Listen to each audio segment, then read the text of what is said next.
What's up, ladies and gentlemen, welcome back to another video. Today we'll be going over some of the news that New World has just released on their YouTube channel as well as their website.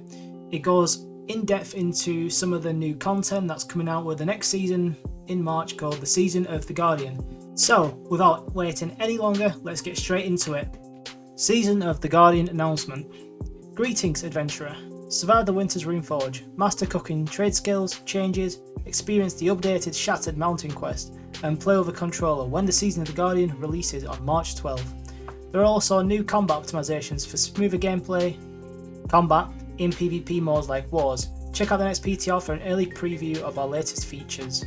Sweet, there seems to be a lot of new stuff being described in this article, so let's keep getting through it. So, major updates. The Winter Rune Forge, new artifacts, mounts in Outpost Rush, some journey tasks, and a few challenges we will all require. Okay, cool. So some of the challenges that will be coming will require you guys to get the expansion Angry Earth, which currently is not in the best state because it's very content light. So the new seasonal trial, the Winter Rune Forge. So once again is a 10-player expedition with most likely ice/frost debuffs and buffs. This seasonal trial requires teamwork to overcome rune puzzles, slay an icy construct, and fell an ancient ice guardian for unique rewards. That's pretty cool because I've not done the hatchery previously as I wasn't really engaged with the game as much as I should have been. But hopefully this one, I've heard like the hatchery is quite good, but the rewards weren't as good as they should have been. So hopefully the rewards for this seasonal trial will be much better for all the players to be able to witness. With the new seasonal trial, we have also received plenty of new artifacts that will come alongside the season. So the artifacts are Sin, a hatchet that has corruption. So it says debuffs last 25% longer and it works on both weapons. That's a very interesting one. It probably will be quite good in both PvP and PvE. Defile deals 2% more damage per debuff on the target. So yeah, that's probably going to be good as well. So that's a pretty nice artifact to get yourself when the update comes out. Venom, spear, poison tips, heavy attacks with either weapon cause poison, dealing 2% weapon damage. See, this one is not really going to be the greatest of all weapons, as who really heavy attacks with a spear? Especially in PvP, you're never going to land a heavy spear attack. Tempest Fury great attacks, so it's got momentum. Successful attacks gain 3% movement speed for 3 seconds, works on both weapons and stacks 10 times. Interesting, so I wonder if this will work on both the weapon you're using and this. Because if you can switch weapons around, that might be quite good for getting away. We've also got the Nature's Wrath medium chest piece, so it's got Nature's Blast Empower expires 200% faster but deals 20% more damage. Not too sure what this one is because I'm not familiar with some of the, PV healer stuff. Next up, we've got Gilly's Gravity Gauntlets, and it's a heavy glove. Whenever you take damage, you get a charge that increases the damage of your next attack by 3%, and it stacks up to 10 charges. So if you get hit 10 times and then you save up all your charges and then you manage to blast one huge attack out, this could be very good, especially if you can time an ability on a person in PvP without them dodging. Next up, we've got the Iron Heart, which is a heavy leg wear. When not in heavy load, I'll gain 20% more health. This is a very interesting one, actually. We've not really had anything like this yet. So this will incentivize some of the tanks to start rocking medium loadouts for the extra health, but I don't think it's going to be that useful in PvE because you want to have that damage resist more than 20% extra health, which will just shrink down a lot quicker if you don't have the resist. Then we've got the Creed boots, the light footwear, so if you've got ambush, deal 50% more damage and 25% crit chance as long as you haven't hit the target within 20 seconds. That's more of like a ranger build. That's going to be a pretty useful little artifact that you can utilize. Then we've got Phoenix amulets. Phoenix revival, when you receive lethal damage, avoid death and become invulnerable for 2 seconds. This, depending on how they optimize it, could be really busted or it's just going to be fantastic, but I'm sticking to my first opinion, and that's probably going to be really busted if they can't balance it right. Next up, we've got some of the new season pass stuff, so I'm going to guess they're going to show off a couple of the Probably new armors, weapons, activity cards, cosmetics, consumables, good stuff like that. We've got cooking and other trade skill changes. Okay. Looking forward to ingredient updates, revamped cooking progression, legendary fish recipe tweaks, and removal of split attribute foods and more. That's an interesting one. To be fair, when I've played, I've not really used split attribute food unless I had to, because I've run out of the full attribute stuff. So I guess it makes sense for him to remove it because not many people actually run it. We'll have additional details to share in the future's deep dive article. Okay, so they're giving us like a little glimpse into the future of what will be changing within that season. We've got upgraded combat and animation systems. We've upgraded our old combat and animation system to improve performance in high traffic areas with many players like Wars and OPR. This new system will also make it easier to improve on our combat going forward.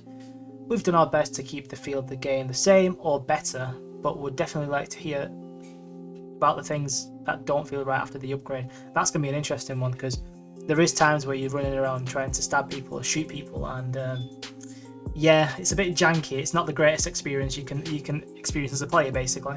This next one is huge. We've got controller support. Controller support is coming to New World. Select from 2 preset controller layouts to make your New World experience even more immersive.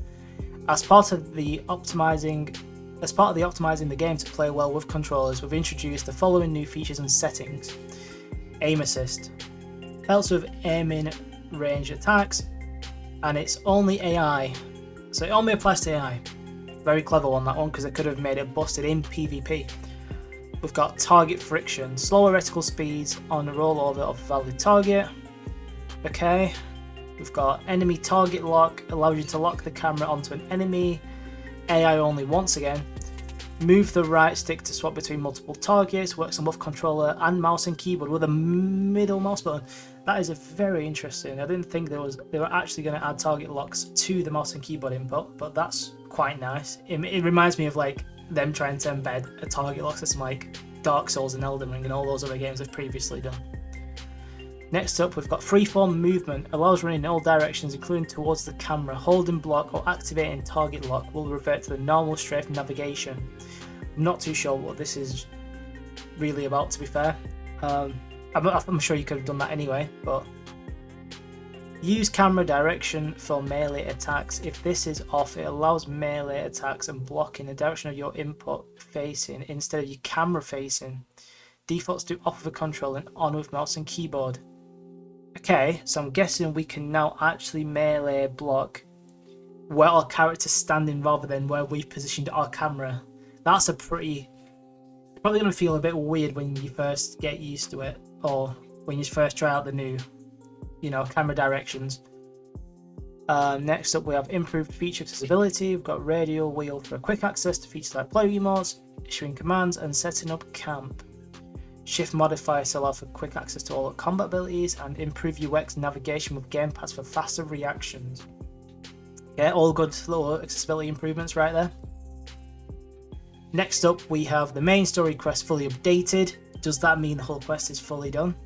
Let's hope so they can actually start pumping out new stuff for the OG players.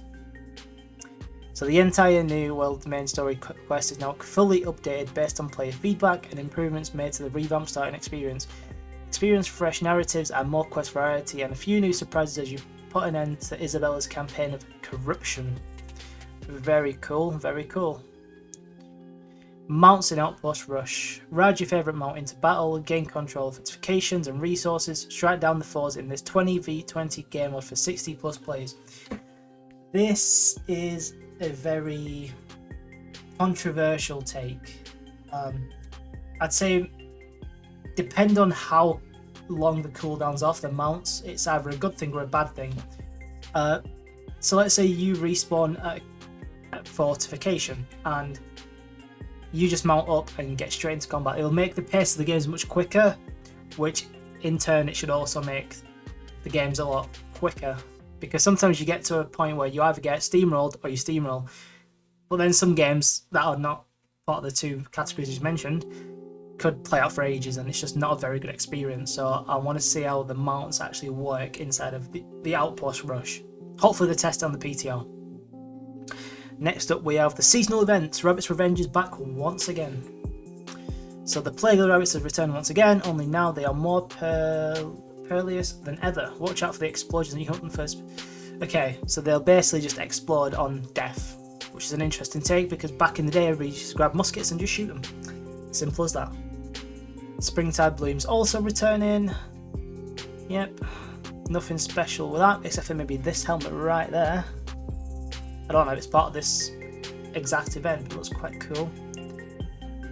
And then we've got the PTR. PTR's limited available servers that grants enable clicking features. Cool, like the PTR, and everything related to PTR is, yeah, relevant.